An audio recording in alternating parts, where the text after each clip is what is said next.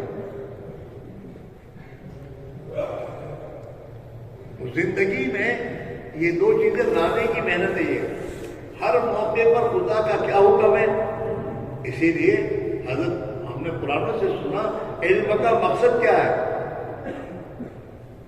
کہ علم کا مقصد کیا ہے، تیسرا نمبر علم ہے نا، اس کا مقصد کیا ہے؟ فرمانے بتائی ہو کہ ہر فرد امت میں صفت تحقیق پیدا ہو جائے، کہ ہر کام کو تحقیق کر کے کرے کہ اس میں اللہ کا حکم کیا ہے، نبی کا طریقہ کیا ہے۔ یہ چیز آدمی میں پیدا ہوا۔ ہر آدمی مولوی تو نہیں بن سکتا، لیکن ہر آدمی ہر موقع کا مسئلہ پوچھ کر تو سکتا ہے۔ آدمی میں تحقیق کا جذبہ پیدا ہو جائے، یہ ہے علم کا مقصد۔ اور ذکر کا مقصد کیا ہے، اس کے مطابق کرنے والا بن جائے۔ ہاں، اب یہ دو چیزیں جب پیدا ہو جائے گی اور زندگی کے ہر شعبے میں اللہ کا حکم زندہ ہو جائے گا، تو پھر اللہ کی قدرت ساتھ ہو جائے گی اور اللہ تعالیٰ شانوں کے وعدے پورے ہوں گے۔ اس لیے کہ اللہ نے اس پر وعدے کیے ہیں کہ جو بھی میرے حکم پر زندگی گزارے گا، میں ان کے لیے زمین و آسمان کے برکتوں کے دروازے کھولوں گا اور انہیں نیچے سے اوپر سے کھلاؤں گا، اور میں انہیں عزت دوں گا اور میں ان کی حفاظت کروں گا۔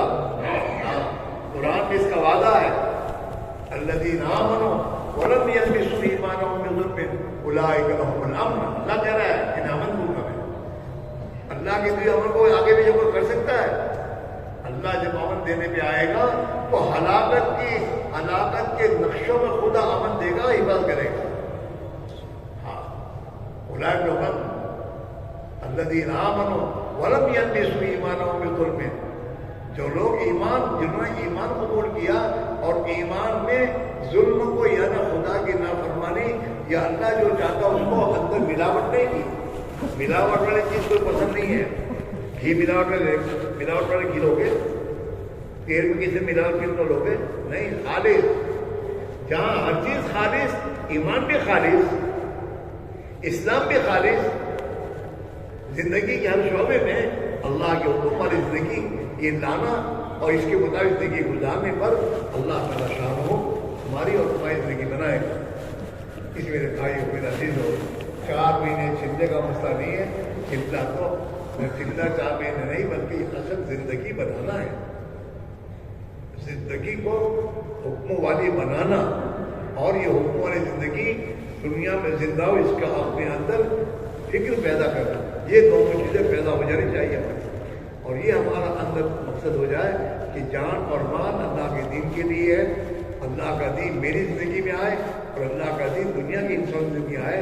اس کے لیے مجھے لگانا کھپانا ہے اور اپنے آپ کو تکانا ہے اور راتوں کو اللہ سے مانگنا ہے تاکہ اللہ کا دین دنیا ہو جائے. یہ ہمارا مقصد ہے. اور اس کے بغیر میرے دوستوں ہمارا کوئی مسئلہ نہیں ہوگا. اللہ کے نبی نے 14 سال پہلے فرمایا یہ من اصلح ما بینہ وبین اللہ اصلح اللہ ما بینہ وبین خلقہ.